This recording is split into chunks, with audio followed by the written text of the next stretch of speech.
going to go ahead and turn it over to Robert Eastburn.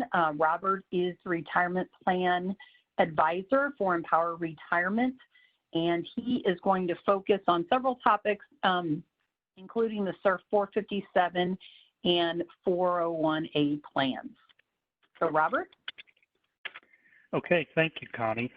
So, folks, we have a lot of information that we want to talk through as we're going through this, and we will talk about the SURF 457 and 401A plans. But I also wanted to provide you with some general information about retirement. And when you think about retirement in general, there's a lot of things that go on with retirement. And I think that when I think of retirement, I think of the old story about how do you eat an elephant? And the way you eat an elephant is one bite at a time, the same way you eat anything else. And there's so many bites to retirement that I want to take just a little bit of time and talk through several of them. We're going to start off this morning looking at the big picture, talking about your retirement income sources, things like your pensions, your SURF 457, your 401A, your Social Security. Look at some of those retirement expenses too, like healthcare costs. Look at your retirement budget and what to plan for there. And even actually look at some of the psychological effects of retirement. We are going to look at some of the details, some of the investing principles, some withdrawal strategies. Jim mentioned we talk a little bit about taxes and how that impacts your 457 and 401A. We're going to talk a little bit about inflation. And then I do have some additional resources that I do want to leave you with. So as we're jumping into this big picture of your retirement income, one of the questions we all need to ask ourselves is, where is the money going to come from after I retire? Will I have enough to live the retirement that I imagine that I want to live? Now that's the key right there. And we're not going to take time to do that this morning, but if we surveyed everyone on the webinar and had each person share what their retirement dream looked like and what they wanted to do, everybody's going to have a different dream. And every one of those dreams is going to have a different cost related to it. So we need to be thinking of this more as an individual. What is your retirement picture going to look like? Where is your income going to come from? Having said that, the so-called experts out there say that if you can replace at least 70% of the income you had while you're working and have that last throughout retirement, you're probably going to be in pretty good shape. 70% is a big number, but you know, when I visit with folks face to face, we try to see how close we can get you to 100%. And Connie, I wanted to mention this now. One of the things that we provide, even virtually, where we can't do this face to face right now because of the travel restrictions with the coronavirus, is we provide what's called a retirement readiness review. And this is made available to you on an individual basis. There is no cost for that. But we look at what your goals are, what your sources of income are going to be, how long you have for retirement. We look at your investments. We look at all of that strategy to make sure that everything is individualized and set up for you. That is something that when we're done with the meeting today, you'll get an opportunity, if you'd like to schedule one of those meetings to do that, to block out a time on my calendar where I will call you on an individual private basis and help with that, since we're not able to do it face to face. So where is your income going to come from? Well, there's several different sources. Social Security would be one source. Your pension or pensions, if you are in a county that has both pensions, as well as your SURF 457 and 401A. Sometimes people have other assets, whether that be rental properties, businesses, things of that nature. Sometimes people look at earnings, things of that nature, or maybe we've got a side job or something else going on that's generating income. But just like everybody's dream is different, your sources of income are going to be different in retirement. And this is going to be one of the keys as you're thinking about, am I ready to retire, is to be able to look at where all of those different pictures of the money are coming from. Jim had mentioned previously that you should get a copy of your SURF pension estimate and see how much that is. I completely agree with that. I also would say if you're a Loggers County individual, get a copy of that Loggers estimate as well. And then let's look at it together. If you want some help with that, I'll help you put it all together and see how it all works together. So then the question comes, once you know what your income's going to be, is, do I have enough to retire? Well, and ultimately that depends on your situation. and your goals. What do your expenses look like? Are you ready to stop working? What are your healthcare costs going to be? What are you going to do in retirement? Where do you want to live in retirement? I mean, how close to the grandkids can I live in retirement? Do I have to live close to the kids to be able to live close to the grandkids? I don't know. You know, these are questions that a person needs to ask themselves. I do want to give you one resource right here, though. On the empowermyretirement.com website, that's the website you can go into to view your 457 and 401A plans from Surf Savings. Now, you will have to register the first time you go out there, but that gives you an estimated look of what your drawing power would be off of the 457 and 401A. It also gives you an estimate of what your Social Security might look like. There are places in there where you can put in your pension estimates and just get a 30,000-foot overview of what your income is going to look like. Now, on this particular slide, this fictitious person has a percent of 71%. That means that they're tracking to replace about 71% of their salary when they're ready to retire from all the sources. Of course, the closer we get to that 100% or better, the more comfortable we get with that. Let's talk just a little bit about Social Security. And, you know, Social Security for many of us, it's going to end up being a large source of our income in retirement.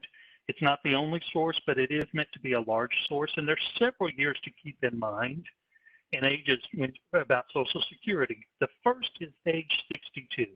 And any of us can take Social Security as long as you've got enough working quarters in starting at age 62. It is a reduction. Now, if you were born in 1954 or before, your full Social Security retirement age for your full benefit is age 66. If you were born in 1960 or after, it's age 67. If you were born between 55 born, so some of us may be 66 and 6 months, for example. That's when you get your full benefit for everything you've actually earned. Now, Social Security has a third age there as well, and they call that age 70, and that's the maximum benefit. And what happens is for every year you delay taking your Social Security beyond your full benefit age, your benefit would go up by 8%. Now, there's a little bit of a trade-off that comes into play on that. And we'll talk about that here in just a moment, but I did want to show you this slide. These are average incomes and what an average Social Security payment would look like. Now, everybody's situation is going to be a little bit different than this, but this gives you an idea based off of what income range you're in, what that Social Security payment might be if you were to start it at your full retirement age. There's a break-even point, though, that I'd mentioned before as far as when you draw the most amount of money, and I want to spend just a few moments on this particular slide. This is showing what would happen if you lived to age 80, lived to age 85, or lived to age 90. The top light blue bar in each category is how much your total Social Security payments would add up to. So let's just look at age 80. In that case, if you started at age 62, your total payments by age 80 would be $233,000 and change on the average payment. If, however, you waited till age 66 to draw, and that was your full age, you can see that that would have averaged out to a total payment of $299,000. So what is that? That's almost $70,000 more money by waiting until age 66. Now, in that situation, if you waited till age 70, even though you're getting a larger check, if you lived to age 80, you would draw less money than if you'd started at 66. If you live to 85, the longer you wait, the larger the total draw would be. If you live to 90, it's the same situation. And you can see if a person lives to age 90, it's almost $150,000 more by total Social Security payments to wait to age 70 to start versus starting at age 62. That brings the question, though. None of us know how long we're going to live. But, you know, average life expectancy for both men and women are in mid 80s for ladies right now on average, and upper 80s. I think I said that backwards. Mid 80s for men on average, and upper 80s for ladies on average. So this is something maybe you want to look at your family of origin, your parents, your aunts, your uncles, grandparents. How long did they live? and use that to help guide that decision about Social Security. I will give you this resource now, fsa.gov. That is the Social Security website where you can register and get your numbers. Keep in mind, Social Security does base it off of your 35 highest years indexed for inflation of earnings. So the more years you work, especially if you're dropping off some of those lower years, that could help your benefit go a little bit higher. Connie, I've talked for several moments and covered a couple things. Have we had any questions come in at this point? No, we have not had any questions yet. Okay, thank you. All right. So let's move on then. Let's jump into some healthcare issues. And this is one of the things that when I'm meeting with people face to face, I hear a lot, because for most people, healthcare ends up becoming one of the largest expenses that we have in retirement. Empower's Institute did a study on this, and they found that a healthy 65-year-old male may need as much as $144,000 to cover retirement healthcare expenses while in retirement, and an average lady that's 56 may need $156,000 to cover their retirement healthcare cost. So why is that happening? Well, there's several things that causes this to happen, and again, every situation is different, but people on average are living longer, and when you look at healthcare costs as compared to inflation, healthcare costs continue to rise faster than inflation. And sometimes people retire before they're eligible for Medicare. And that brings us to the topic, and this is really something everyone needs to think about, is Medicare kicks in at age 65 for all of us. And it can be complicated, and there's a lot of different parts, and I want to just give you some high-level information about the different parts today. First, there's four general parts. There's Part A, which is the hospitalization coverage. Everybody's familiar with that. There's Part B that covers things like your doctor's office, your clinic visits, things of that nature. Part C is a newer part relative to some of the other parts, and it combines both Parts A and B into one coverage, but then sometimes also includes drug coverages. And those are offered through like the Medicare Advantage plans. I'm sure you see them on TV during their open enrollment period. And then there's a Part D, which is a prescription drug coverage. Those are the four major parts of Medicare. You're going to have some combination of these, whether it be A, B, and D, or C and D. There's several different ways you could combine that, but that is something that's going to be a part of your retirement health insurance coverage once you reach age 65. In addition to that, some people end up getting what's called a Medicare Supplement Insurance Plan.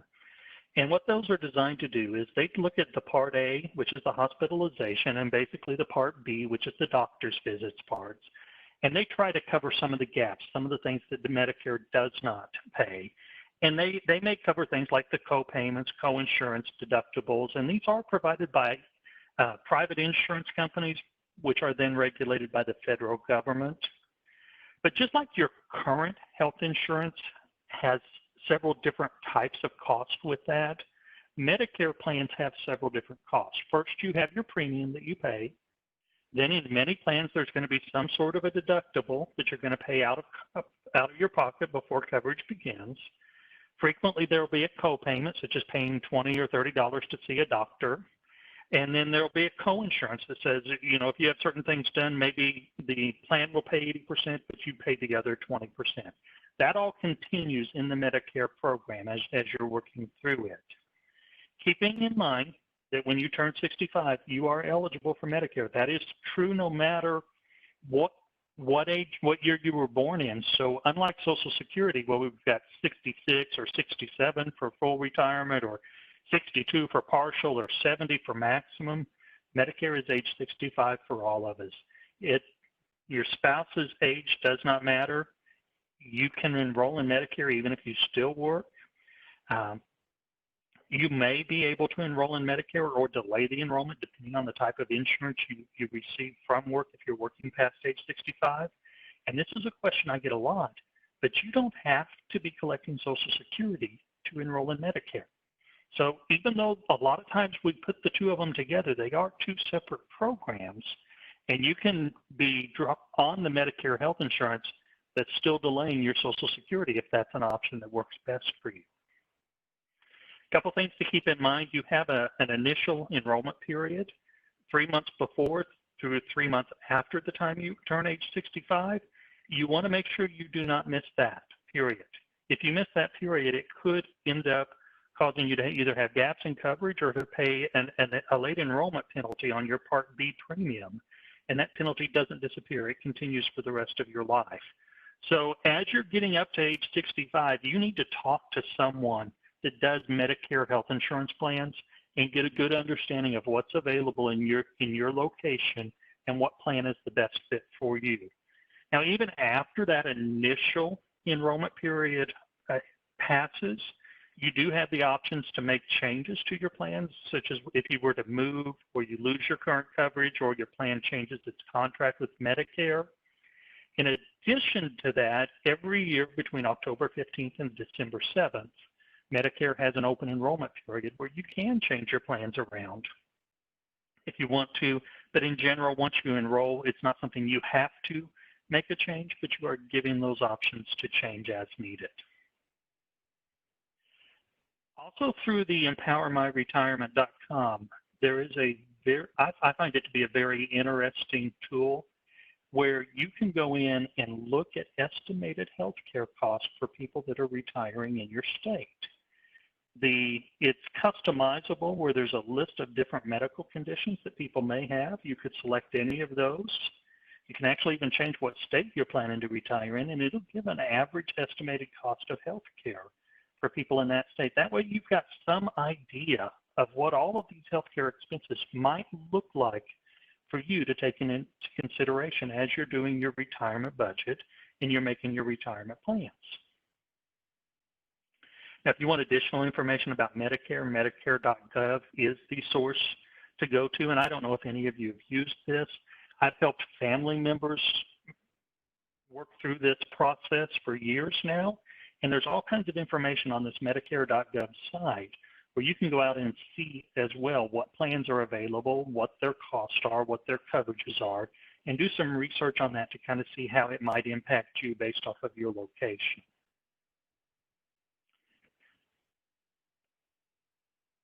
Hey, Robert. Yes. Before you move on, Jim had something that he wanted to add. So hang on. Okay, Jim, I'm sorry. Go ahead. I hate to interrupt. This is what happens when we do this online instead of in person. We get out of our rhythm. I just want to add one thing. When I was talking earlier about going back to work after you retire, I was referring to going back to work for your county in a SERF-eligible position. That's where you need to keep it below 1,000 hours a year or your pension will be suspended. You can go to work anywhere else. You can go to work at Walmart. You can start your own business. None of that will affect your SERF pension. It's only if you come back to your county in a SERF-eligible position. That's where you want to keep that 1,000 hours in mind. Thank you. Okay, thanks, Jim. All right, Robert, no other questions at this time, so I'm going to turn it back over to you. Okay, well, I am about to say a nasty word, and I'm actually going to say it out loud. Are you guys ready? Here it comes. Budget.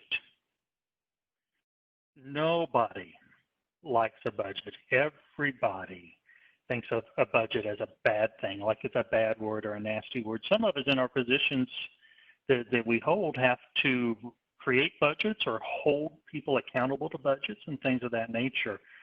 But in retirement, we really need to think about a budget. But rather than use that B word a whole lot more, I'm going to use the word spending plan. That just has such a nice ring to it as compared to that. And all a spending plan is you're telling your money what you want your money to do for you. Nowhere in that example did I tell your money what to do, or did some financial expert tell your money what to do. A spending plan is just for you and your money to help your money best meet the way that you want it to be spent. So a spending plan will help you prioritize your current and future spending. It may help your retirement savings last longer. It may help you reach your financial goals. It will definitely help you see where your money is going. As you think about creating your spending plan, there's really three different categories we should look at. One, we should look at kind of our current monthly expenses, what our retirement expectations are going to be, and then what our income is going to be in retirement so we can see how it all goes together. So your current expenses, there's really a couple different things to keep in mind. You have two main categories. You have fixed expenses. You have variable expenses. A fixed expense is just that. It's an expense that's going to be the same every month. So something like mortgage or rent or insurance, car loan, things of that nature. Variable expenses are the other things, groceries, fuel, utilities, things of that nature that are out there that change every month, but we know that we're going to spend some money on those. Now, as you're thinking about a retirement spending plan, a good place to look is to start with what you're currently spending on things like a house payment, a car payment, insurance, food, clothing, vacations, these types of things, and get an idea of where your current spending is at. That'll help you as a baseline for what your retirement spending plan may be. But in addition to that, we may have new things that come up in retirement. We may have expenses related to working, or maybe building on a deck or a sunroom or something on the house, taking some extra vacations, picking up a hobby. This is one that is becoming more common, is once people retire, they're in a position that not only are they taking care of themselves, but they're helping out not just with their kids, but with their parents as well. And then, of course, we've always got the grandkids, and possibly, second homes, other things that we want to do.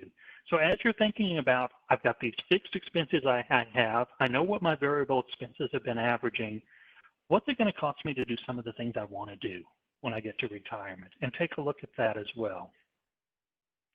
So we start with what we have, we build in these potential retirement expenditures that we're thinking about, and then we take a look at our income. Now, here is a slide I want to spend a few minutes on. And this one is a challenge for me because a lot of times I'm real comfortable talking about the dollars and cents and putting the math where the math goes and the numbers where the numbers go.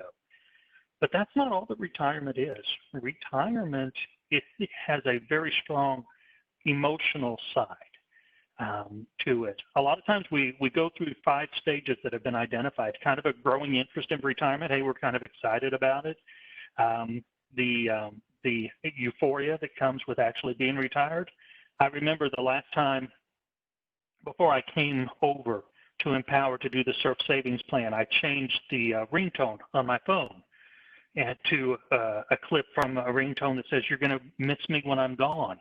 And, just thinking about, hey, I'm taking this opportunity that I've had, this work that I used to do, now I'm going to this other opportunity, was exciting. And making a transition to retirement is that same thing. It's exciting, but then there's a whole level of stress that comes with that. How is this really going to work? I've never been retired before. How is it going to work for me? What am I going to do? There's going to be some adjustments that we're all going to make. And what retirement looks like 5 years into it might be different than what it looked like on day one, and that's of retirement, and that's fine. But eventually things get to the new normal. And I do want to encourage you, as you're thinking about retirement, to think about it not just the dollars and cents side, but also how is it going to impact me and being prepared for it on an emotional and social level. Some of the common issues that people face when they get to retirement is, what are they going to do? My wife asked me this a while back. She said, Robert, I know what I'm going to do when we retire. I have all these hobbies and these things that I like to do. She says, all you do is work.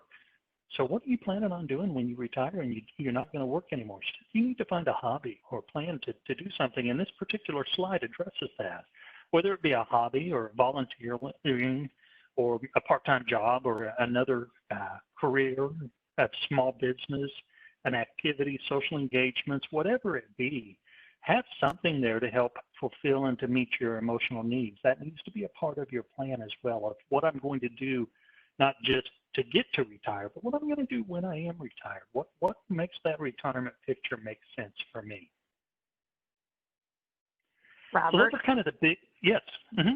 I'm sorry if I could interrupt.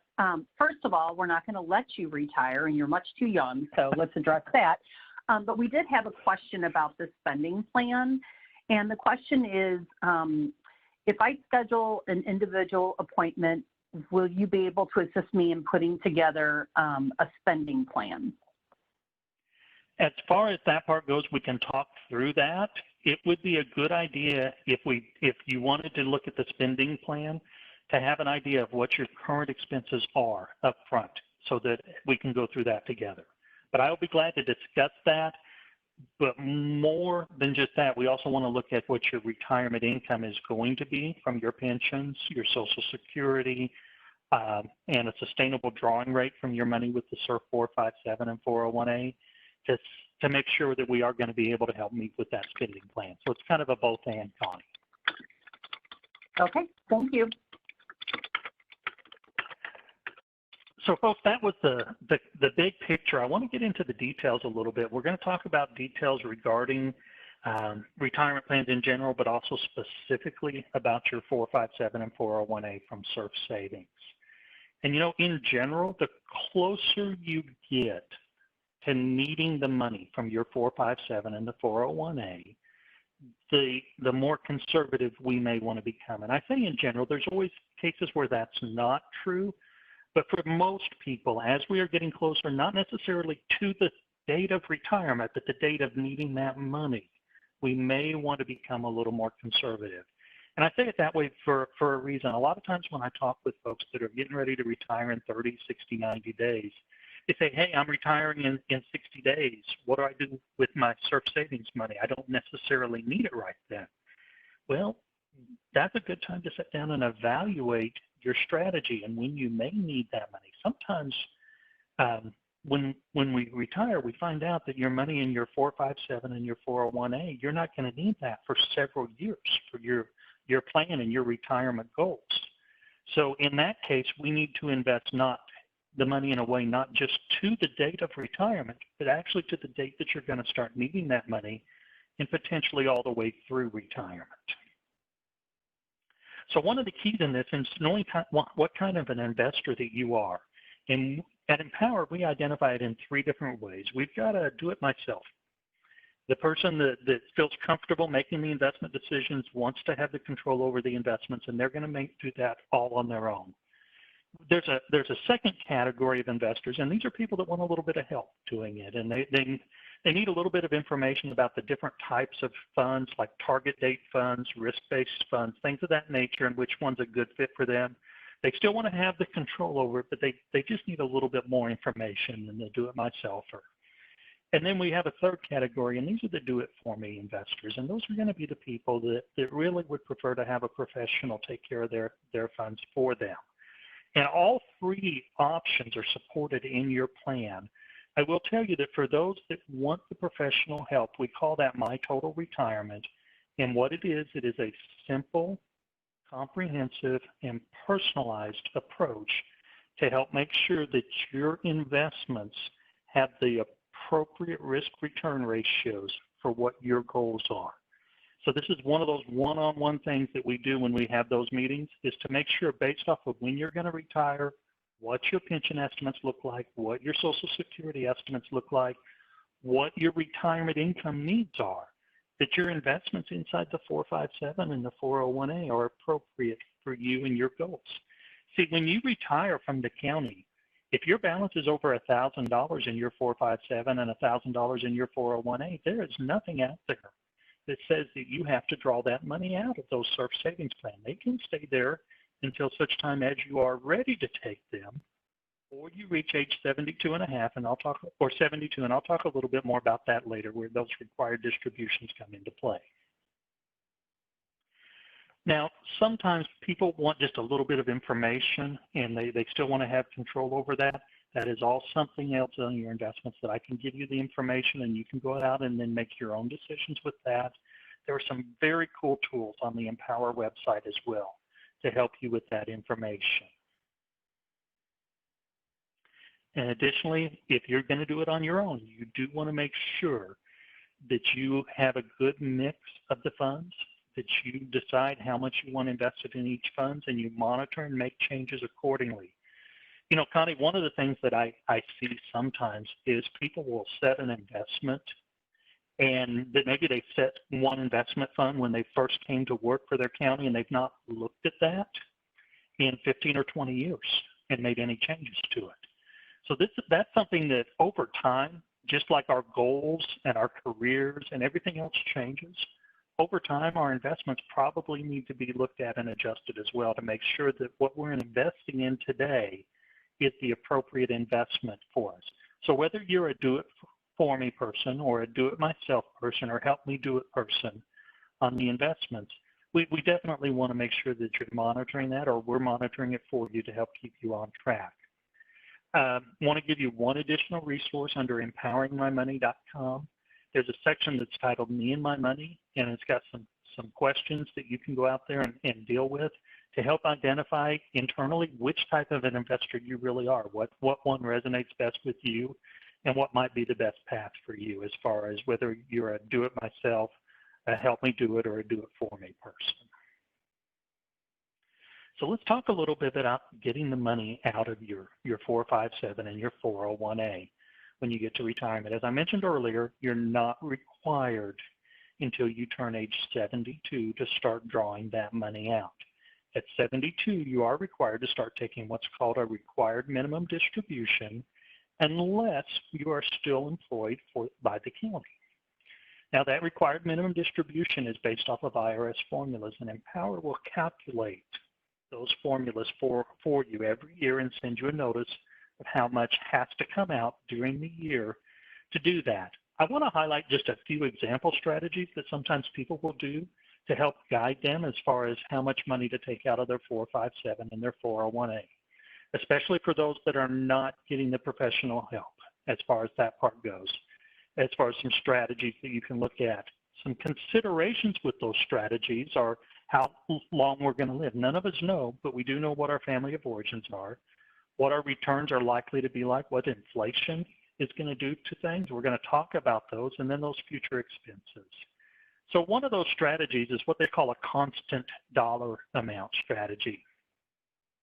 And the way it works is you say, I'm going to take a certain amount out every year, and I'm going to adjust it for inflation. So I kind of get a cost of living adjustment, kind of like what Jim was talking about with the pension, where the pension payment may go up after you've been receiving your pension for more than a year.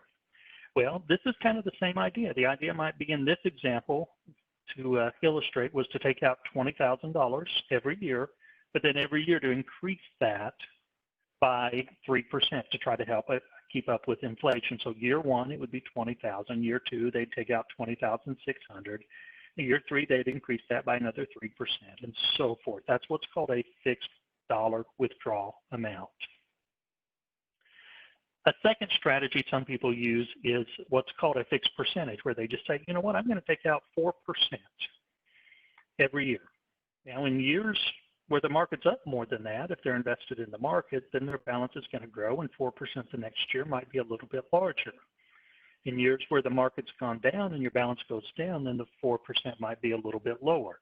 Sometimes people like these fixed percentages. Sometimes it doesn't work for everybody, but it is one we commonly see people use. Another one is where you just do the amount that's required by the IRS. So starting at 72, you just take your distribution amount that's required, and you don't worry about anything beyond that. And then every year you get told by Empower what the IRS says you have to take out, and that's what you take out. A fourth strategy is one that's what's called a capital preservation strategy. And essentially the way it works is you have some of your money in longer term investments, some of your money in shorter term investments. And what you do is you just take out the earnings each year. You don't touch the principal. Whatever the earnings were, that's what I take out. Keeping in mind that those four strategies are examples of common strategies people use primarily for those that are not getting professional help. Those that are retired that are getting professional help through the My Total Retirement, we will counsel you on how much you should be taking out of your 457 and 401A to help meet your needs and where the best way to take your monies out are for you as an individual. We do have another calculator off of that, empoweringmymoney.com. It's a withdrawal calculator that lets you go out and say, well, I've got this much to work with. If I take this % out per year and I earn this much, how long is my money going to last? So it tries to get you an idea of what a lump sum balance would last for. Taxes. That may be the second dirty word I've used today. But taxes can have an impact on your retirement strategy. And just as Jim said that your SERF pension is a taxable event, taking money out of your 457 and your 401A will be taxable. On this particular slide, your 457 and 401A from SERF are taxed as ordinary income on distribution. That means the year when you take the money out is the year that you will owe the taxes on it. Empower is required to withhold a minimum of 20% for federal income tax and send that in on your behalf. If your tax person recommends you do more than 20%, we can do more, but the IRS regulations say we have to withhold a minimum of 20% off of those distributions and send them in for federal income tax. Now, some of you, through independent savings or other retirement plans from previous employers, may have Roth contributions. You may have monies in after-tax accounts at local brokerages, things of that nature. Those types of things have their own taxes. Typically, Roths are not taxed at all for income tax. As far as that part goes, some of these after-tax contributions that you have in other places may be subject to capital gains or ordinary income taxes, depending on the investments and how long you've held them. The key thing on taxes, though, is if you're not sure, talk to a tax person and visit with them a little bit as far as that part goes. I do want to mention, though, that the more ordinary income you have in a year, the more potential amount of your Social Security benefit that could be taxable. So I want to just give a couple examples.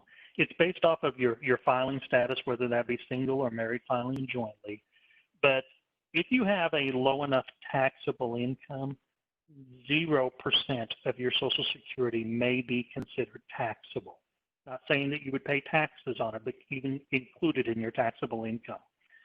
There is a point, though, that if you have a higher amount of income, half of your Social Security benefit could be considered taxable income. Not half of it would go away in taxes, but half of it could be taxable.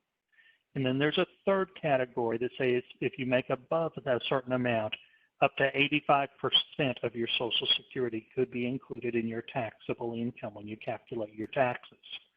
Now, under the current law, there is no 100% of your Social Security benefit that's taxable.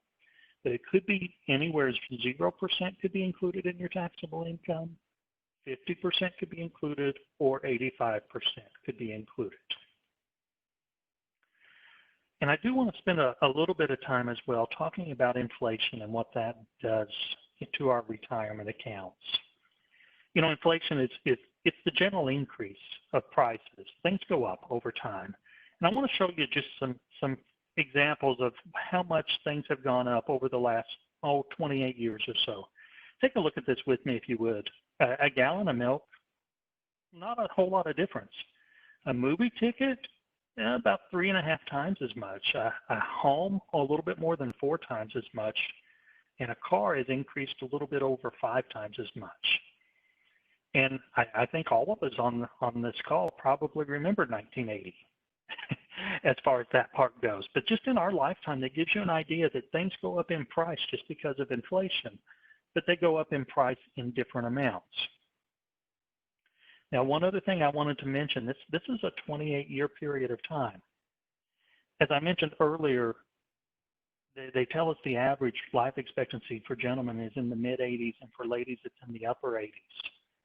So if we had somebody retire at age 60, they may still have money in their SERF savings for another 28 years, or even potentially longer. So that money needs to be invested in a way to help you outpace inflation there. Now, there is some good news on this. This particular chart and slide that I'm showing you shows what's happened historically of what $1 would have grown to over the last 30 years ending in 2019, or the first of 2019, says that $1, if you just looking at inflation, would have been grown to $3.24. If you had invested that $1 instead in government short-term treasury bonds, that's what that capital preservation model is, that would have gone to $2.43. So it would not have kept up with inflation by itself. If we look at what bonds did during that time, a good mix of bonds, $1 would have grown up to $5.90. So it would have outpaced inflation for you. And if you had invested that $1 in large company stocks, it would have grown up to $17.30, definitely outpacing inflation several times. Now, those different investments have different levels of risk, and the way that they get there are differently. Some takes in cases like in the large stocks, and we've seen this recently, maybe one year it's up 20% and the next year it's down 10%. So we would never recommend doing all of that in large company stocks, but doing a blend of different investments, even during retirement, can help you earn enough on your portfolio to outpace inflation. We need to be careful not to be too aggressive, though, because if we're too aggressive, we could have downside risk when the markets go down, and that could impact principal. But we also need to be careful not to be too conservative, because being too conservative can cause the inflation to eat into our purchasing power over time. This is one of the things that when we do those individual meetings, that we can talk to you and run what's called a Monte Carlo simulations to do statistical analysis of what the market's most likely to do during the time period that you're going to have money remaining in your SERP 457 and 401A, even into retirement, and seeing what an appropriate mix is of those investments to give you the highest statistical probabilities of having your money be where you need it to be when you need it to be there. So again, that would be one of the reasons if you want to look at your investments and are you taking them enough risk or too much risk, or are you about right or not enough? These are things that I can help you with on that more individual basis if you wanted to schedule those individual meetings. I want to provide you just 4 websites. I've talked about 2 of them so far, but the first one is the official Social Security website, ssa.gov, where you can go out and get your own Social Security estimate. The Medicare.gov, where you can get more information about the Medicare plans. IRS.gov, if you've got questions about taxation, that's your source. And the Plan Sponsor Council of America website, psca.org, gives you additional information as far as how different plans work and things of that nature. That's information that I want you to have that's available to you. The other piece of information is I do want to encourage you, if you've not done so, to create your user ID and password out for the Empower website. You can either do that online, you can do it on your phone, Apple or iPhone, Android, either one. If you have an iPhone watch, we even have it out there. There's a lot of tools there to help you know where you're at, how you compare with others, review your account, make changes as necessary. I'm always available to meet with you over the phone right now rather than face-to-face, but I'm glad to do that. We have customer service line that's available to talk with you Monday through Friday, and some hours on Saturday as well. So any way we can help you, we want to be available to do that and be available for questions and answers. So Connie, that's the end of the presentation that I had. So I'm ready if we've had any questions come in at this point. We do have a couple. One of them, and you may have just covered it, but it probably wouldn't hurt to cover it again. You've mentioned a couple of times that folks can schedule with you directly. How do they go about doing that? Awesome. That's a great question. There's a couple things that are going to happen. When we close this presentation today, you're going to get a notice from WebEx that you can click through to my scheduling site and pick a time from my available times, reserve it, and then I will call you at that time. In addition to that, you're going to get an email after this is over that gives you that availability as well. If you need to and you're not able to schedule through that, you can always call me and email me, and then we'll get you scheduled to have one of those times. Okay. And then you referred to the web address a couple of times. Can you please repeat that? Like if to log in, that question came in right as you were covering logging into the account, setting up the user ID. Yes, let me actually go back and put it on the screen, so bear with me just a second. Okay, and then while Robert is doing that, he has given me the green light to go ahead and open it up for verbal questions. And so basically how we do that is each one of you should be able to see your name to the right-hand side. If you're not, on the bottom of your screen, there's 8 buttons. And the one that is fourth from the right looks like a little person. If you click on that, then you can see the participants on the line. And if you hover over your name, there should be a little hand. If you click on that, then I can see that you're virtually raising your hand, and I can unmute you so you can ask your question. So if you'd like to ask a question verbally, please go ahead and do that. And Robert, I'll turn it back over to you. Okay, very good. Connie, are you guys able to see the website? Was I able to get that up? Yeah. There, it's empowermyretirement.com is the easiest way to get there. Okay, perfect. All right, that was all the questions that we had sent in. We'll give it a second. I'm not seeing anybody raising their hand, but we'll give it a minute.